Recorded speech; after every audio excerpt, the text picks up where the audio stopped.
Question. Hello. How to overcome basal anxiety? I assume it should be basic anxiety. Anxiety arises from a person's awareness of his existential essence and his abandonment. Abandonment to himself.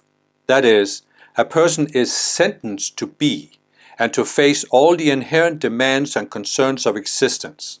How to get rid of this experience? Well, that's a very important question because in a sense it goes back to what philosophers have been saying since Jean-Paul Sartre and others in that genre. The existentialism is the philosophy. And the idea is that you are condemned to exist, to be conscious. And it causes suffering and it causes anxiety. So just by the fact that you exist, there is anxiety. That is what they essentially say, as far as I understand it. But as I have explained now in many videos, we have two basic states of consciousness we can be in as human beings. And this is what many philosophers haven't grasped. The one state of consciousness is we can see ourselves as connected to something outside our own minds. I explained that in one of my videos about how the mind can deceive itself.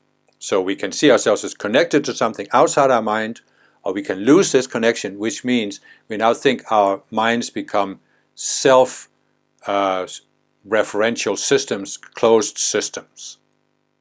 So when you see yourself as a connected being, you realize I don't have to figure out everything on my own here within my own mind, because I can connect to a higher reality, my higher self, the Ascended Masters. And that means I can grow in awareness. And then when you are connected, you don't have basic anxiety. You really don't, at least not when you reach a certain level of connection. I understand it when I was younger, even after I had found the spiritual path. For many years, I did have that basic anxiety. I understand perfectly well what the questioner is talking about. I did have it for many years, but there came a point where it just faded away. And I can't even say it was just one point, it was over a period of time. But it just faded away, it just wasn't there anymore. Because I knew there was a spiritual path, and I had experienced I had made progress on that path, and therefore I knew I could continue that path and I would make it to the end. And it was, of course, involved looking at my own psychology, overcoming these subconscious selves that I always talk about. But the basic anxiety faded away because I knew there's a viable path. It's kind of like you could say that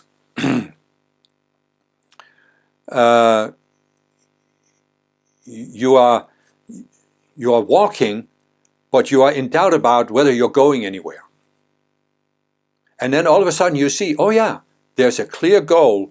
And I see there is a path. If I continue on that path, I will get to the goal. You've lost the anxiety. Now, the anxiety only comes in, or primarily comes in, when you take the other option where you go into what I call the state of separation, the illusion that you're a separate being. Because that's when your mind now becomes a closed system, which means you think you have to figure out everything within your own mind. And this gives you this basic anxiety. What if I can't figure it out? And it is actually based on something deeper. It's actually based on a certain realization that you can't figure it out when you are in separation because you think in terms of the duality consciousness. And there is nothing ultimate there. Whatever you think as one thing will have an opposite. So there will always be the tension between the two opposite polarities that are pulling you in opposite directions. You may think, oh, I'm very secure because I'm in this polarity, I'm right, but there will always be a pull. There will always be the fear that there could be something wrong, something could be proven wrong in your viewpoint. And that's what gives you that basic anxiety. And it is existential, but it's only existential to the separate state of mind. It's only existential to the ego. And therefore, you are not condemned by some God or natural necessity to be.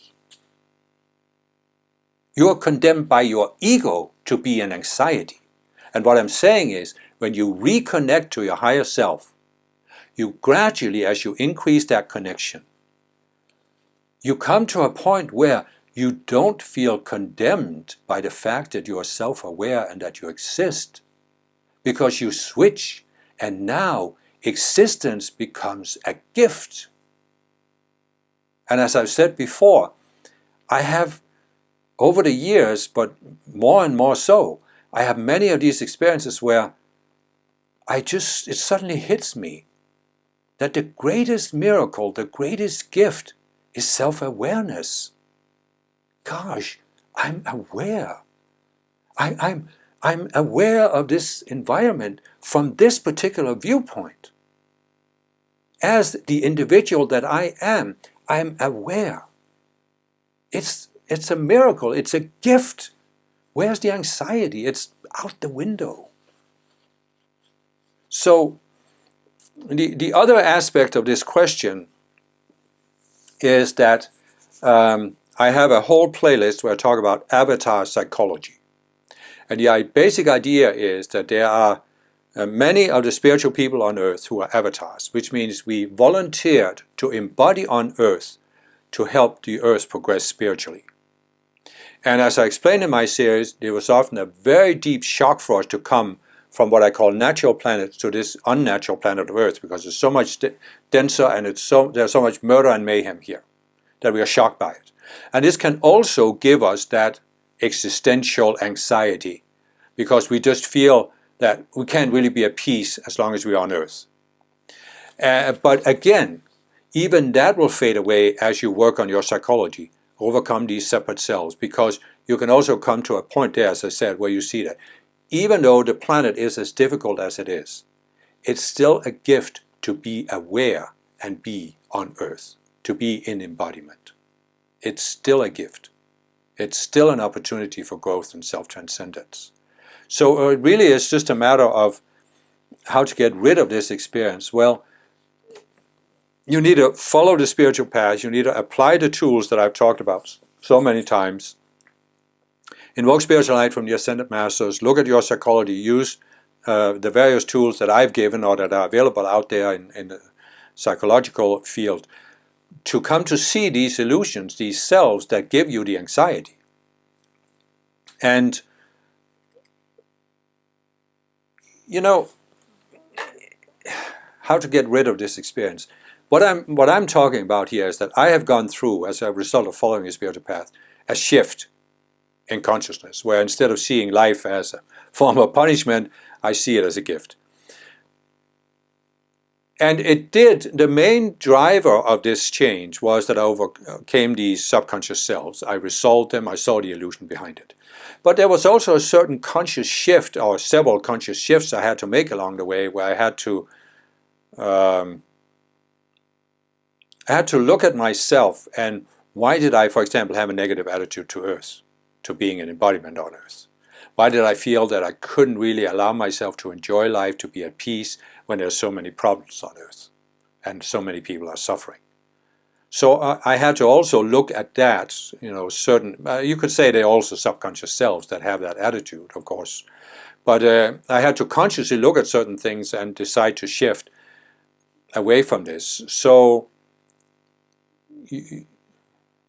which came first, the chicken or the egg? What came first? You resolved the subconscious self and shifted your attitude as a result, or you shifted your attitude and that helped you see yourself and resolve it. It's kind of like there comes a point where it's not as linear and clear cut. But what I'm saying is you have to come to a point where you are willing to look at your attitude to being alive, your attitude to being conscious, your attitude to existing, and ask yourself, why do I see it as a negative? Is that the only way I can look at it? Or could I make a shift and see it as a gift, as a complete, wondrous miracle? I exist as an individual being. How great is that? And there comes that point where you just have to consciously make a decision. I've had enough of seeing it as a punishment or seeing it as the threat. I'm accepting that I exist. I'm accepting life as a gift, as an opportunity. I accept that God created me and gave me part of his own being and consciousness. I accept it, I accept my Creator, I accept that I have opportunity to transcend myself and become all that the Creator is, all that I want to be. I accept this.